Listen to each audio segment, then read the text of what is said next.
Alright, what's going on, y'all? It's Cooper here, one half of FCSN. It is that time of the week to break down this weekend's top games, make my predictions. So with that said, let's go ahead and jump right into it. Starting things off, we've got Georgia and Missouri. This game, huge for the SEC East.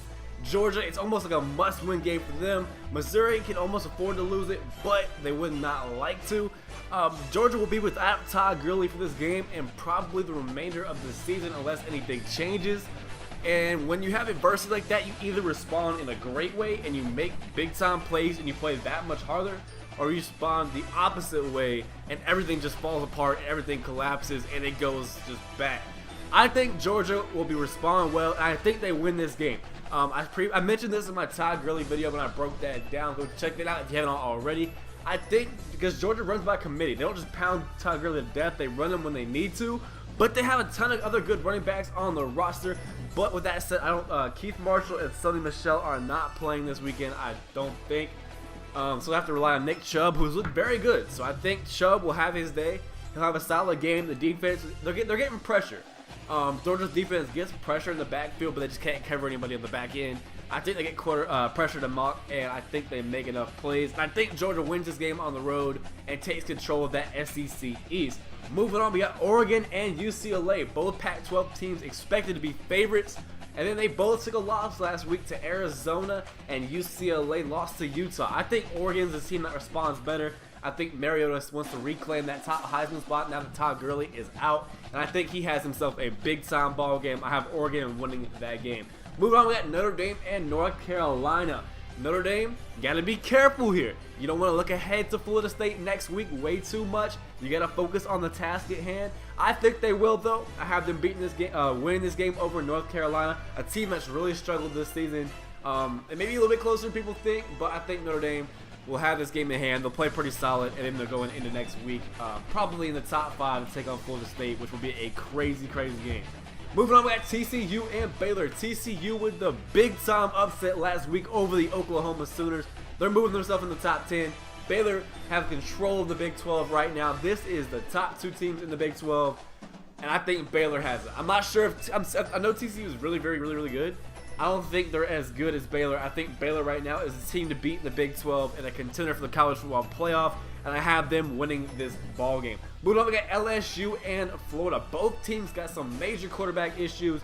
Florida actually benched Driscoll, and then Treon Harris got suspended. Now they're kind of back to Driscoll. This is similar to Todd Gurley's situation. When something happens like this is just for Driscoll, that's not the team. Driscoll, if something happens to you like this, you either respond really well and you say, hey, I got benched, and now it's my time to step up and make some plays, or you respond the opposite and you don't play that well. But I think LSU's overall better football team, and I think they make enough plays to win the game. I've got LSU.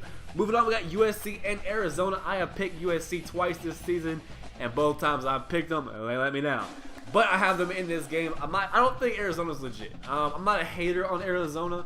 I think they're a really good football team, but I don't think they're as good as people say they are. I don't think they're a legitimate Pac-12 contender. I think USC turns things around after a heartbreaking loss last week. They want to make a statement in the Pac-12, and they win this ball game over Arizona. Moving on, this is a big one. These next two are some big-time games that I am definitely looking forward to. We've got Texas A&M and Ole Miss. Ole Miss coming off a huge win over Alabama. They've got tons of momentum. Texas A&M coming off a loss to Mississippi State. I think they want to make a statement. I think Kenny Trill wants to reclaim his spot atop the Heisman names, and I think Texas A&M wins this ballgame. I think Texas A&M is going to beat Ole Miss and shake up the SEC West. Another SEC West game that will shake stuff up is Auburn and Mississippi State. Auburn is playing right now better than any other team in the country, in my personal opinion. And Mississippi State, this is going to be a good one. This is hard. Excuse me. Because they're both playing really good football, and you can both make a case that these guys are playing some of the best football in the country right now. And this is a tough one to pick, but I'm going to have to go with Auburn. This is going to be a great ball game. You're not going to want to miss this game. This was a tough one to pick. It could go either way, but I've got Auburn. I'm just going to go ahead with Auburn here. I think they're the more experienced team in big games like this, and I think they pull this one out on the road. So with that said, let me know down in the comment section below your picks and the games you're most looking forward to this weekend. Like the video if you enjoyed it. Subscribe if you are a first-time viewer so you will not miss an upload and you can see everything we have on our channel. Follow me on Twitter at CooperFCSN, and I hope you guys enjoyed it and have a good day. This is Cooper, signing out.